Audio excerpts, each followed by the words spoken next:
Hello students, today we are going to start a new chapter and that is from unit number 3 and chapter number 10 and that is microbes in human welfare.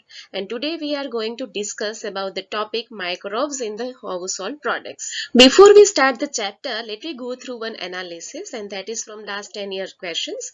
Okay, and that is from the NEET examination. Here you can see this is the list of the topics which we will learn in this chapter. Okay, that is microbes in household product first. Okay, so from this topic you can see total 9 number of questions were asked in NEET examination from 2009 to 2019 from last 10 years. And second topic is the microbes in industrial products. From that topic 33 questions were asked. Then microbes in sewage treatment, 10 questions were asked. Microbes in the production of a biogas, 5 questions were asked. Microbes as a biocontrol agent, 13 questions were asked, and microbes as a fertilizer, 18 questions were asked. Now you can get the idea that out of these much topics, which topic is most important. You would be surprised to know that we use microbes or their products derived from them every day. That means every day, each and every day, we are using a microbes directly or their products. Okay, a common example is the production of a curd from a milk. Okay, and microbes or microorganisms such as lactobacillus and other commonly called lactic acid bacteria, that is LAB, grow in the milk and convert it into curd. During the growth, the LAB produce acids. Okay, first of all, what happened when milk is there, which is consumed by the LAB bacteria. Inside the milk, there is a lactose sugar. This LAB bacteria will consume the lactose sugar, and lactose sugar will convert it into lactic acid. And by this way, it will produce acid, which is in the form of lactic acid. And due to a presence or a production of acid, that is lactic acid production, a milk will be coagulated because milk is highly rich with the protein casein protein. So that casein protein, that is a milk protein, will convert it into a para-casein. Okay, and coagulation will occur, and due to that a partially digestion of a milk protein will occur, and as a result of that this milk, which is totally liquid, will convert into semi-solid content, and that we called as a curd. A small amount of a curd added to the fresh milk. Okay, we are adding a small amount of curd, that is actually we are adding the bacteria in the milk as an inoculum. So small amount of bacteria which we are adding is called inoculum or a starter.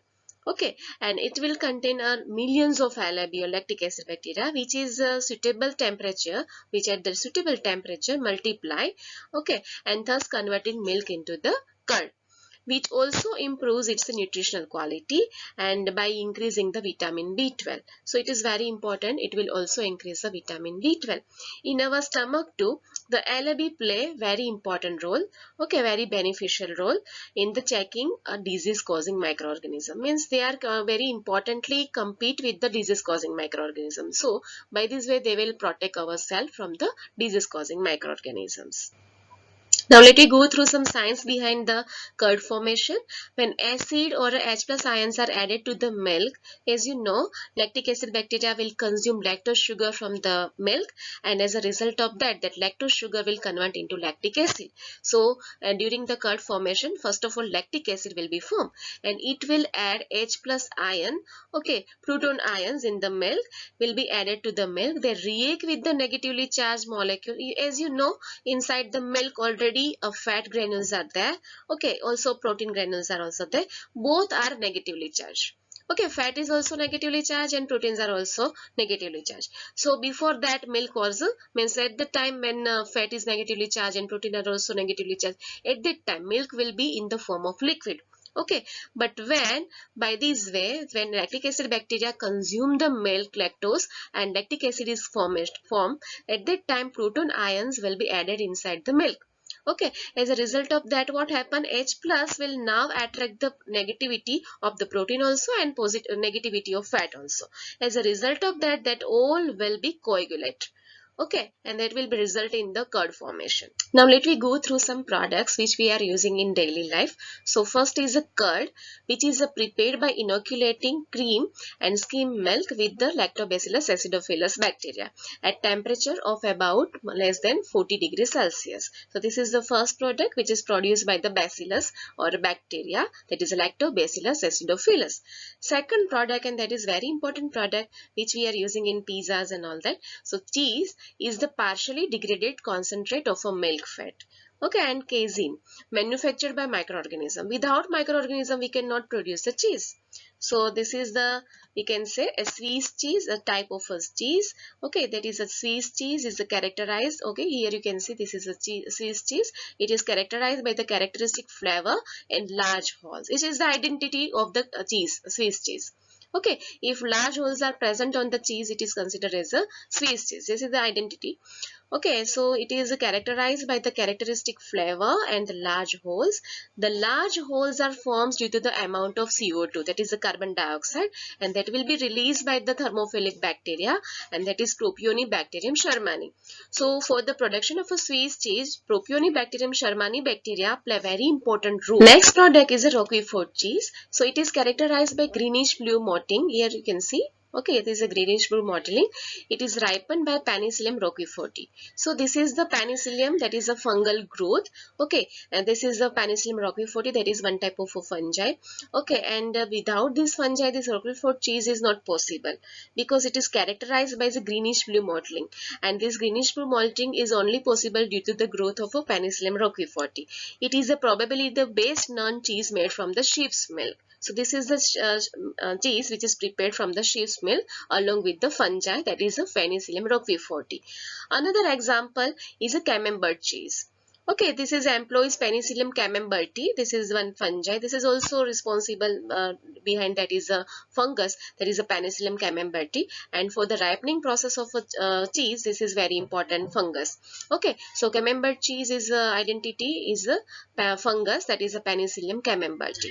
One important recipe in every home is dosa, upma and idli. Okay, so this is also prepared by fermentation, and for the fermentation some organisms are required, microbes are required, process of a dough. Dough is allowed to ferment overnight for the 10 to 12 hours, and bacteria causing fermentation come from the surroundings, and these are including Streptococcus faecalis, that is a bacteria, and Leuconostoc mesenteroids. These are the bacteria responsible for the dosa, upma, idli related fermentation. Also some yeast are also responsible for that, and that is a Saccharomyces cerevisiae. Next is a bread. So here you can see bread is made when dough is mixed with the baker's yeast. Okay, that is a Saccharomyces cerevisiae. This is also responsible for the fermentation here. Okay, and that is also responsible for the mix with the baker's yeast, and that is also responsible for the bread making, and that's why it is called baker's yeast. Okay, that is a Saccharomyces cerevisiae, and allowed to stand for several hours. And the sugar present in dough, as you know, dough will have a sugar, some amount of sugar, and it will be rapidly fermented by the yeast. And that yeast is a Saccharomyces cerevisiae. And a result of a fermentation, it will produce CO2. Okay, and also it will produce alcohol and salep, which is known as the liver. Next important product is a toddy, and it is made by fermenting latex obtained from the toddy palm. Okay, and it is a coconut water also. Here you can see this is a palm tree. Okay, some toddy will be collected. Okay, the raw toddy will be collected from the palm tree or a coconut water. It undergoes fermentation with the help of naturally occurring yeast, and it is a refreshing drink. Okay, which can be heated. If you heat that drink, then it can be produce the palm sugar, and that is a jaggery. Here you can see a jaggery produced from the palm tree. Another food like a tempeh, it is very well known in the Indonesia. Then tofu, that is a Japanese. Okay, and sufu, that is in China it is called sufu. This is a sufu. Okay, so tempeh, it is in Indonesia, tofu is Japanese, and China it is sufu, are fermented foods obtained from the soya bean. Okay, and soya sauce is a well-known sauce. It is brown flavored salty sauce fermented from the soya bean and the wheat, which are mostly used in the Chinese. So this is your homework for today's lecture. Just write down in your notebook and submit it. And before we finish this lecture, let me go through one summary video in form of animation video. So look at this video. Although microbes such as bacteria, protozoans, viruses and viroids are found everywhere, they are quite at home inside your mother's kitchen. And why not?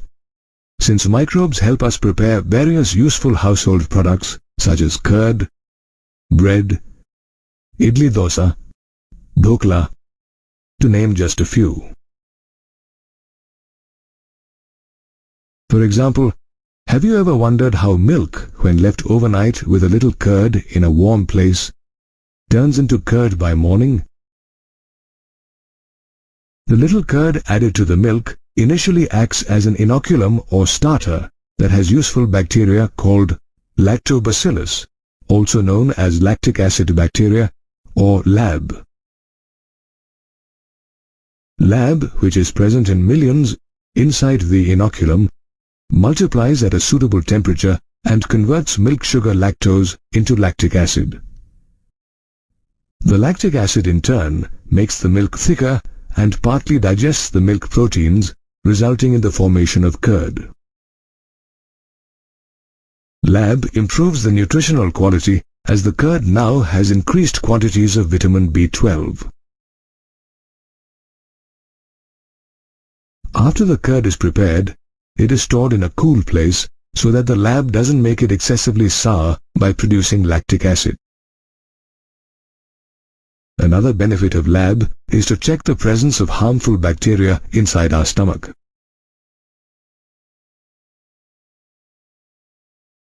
In addition, some bacteria help in curing of tea, cheese and tobacco.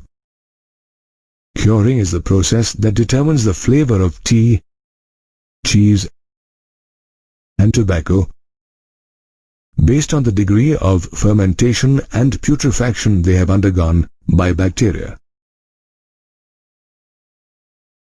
Different varieties of cheese are distinguished by their characteristic texture, flavor and taste, all of which depend on the choice of microbe used.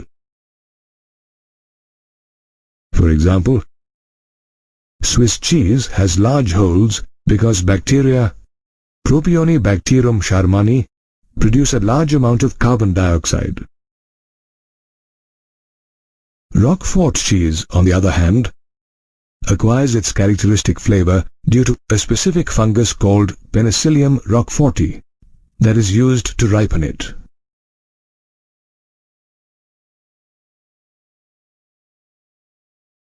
Microbes help in making of other traditional food like bread, idli dosa, dhokla and khaman by a common process of fermentation.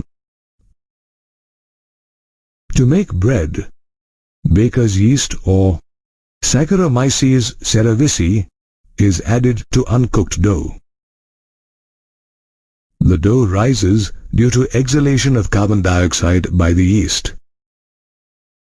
Now, when the bread is baked, the carbon dioxide escapes to leave a porous and light bread. Yeast helps in the preparation of idlis and dosas in a similar manner. A mixture of ground rice and dal is allowed to stand overnight and ferment. This mixture rises and sours due to the growth of yeast cells, which lends the sour flavor in the idli and dosa. In case of dhokla and khaman, the batter is prepared in a similar way with Bengal gram dal and left overnight to be fermented by microbes.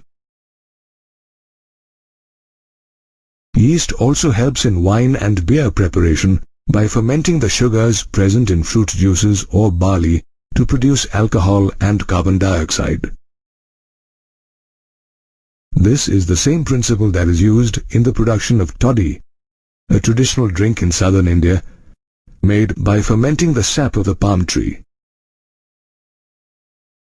Similarly, aerobic bacteria called Acetobacter converts ethyl alcohol to produce acetic acid or vinegar. This explains why the word vinegar means sour wine. Microbes are also used to ferment fish, soya bean and bamboo shoots to prepare different foods.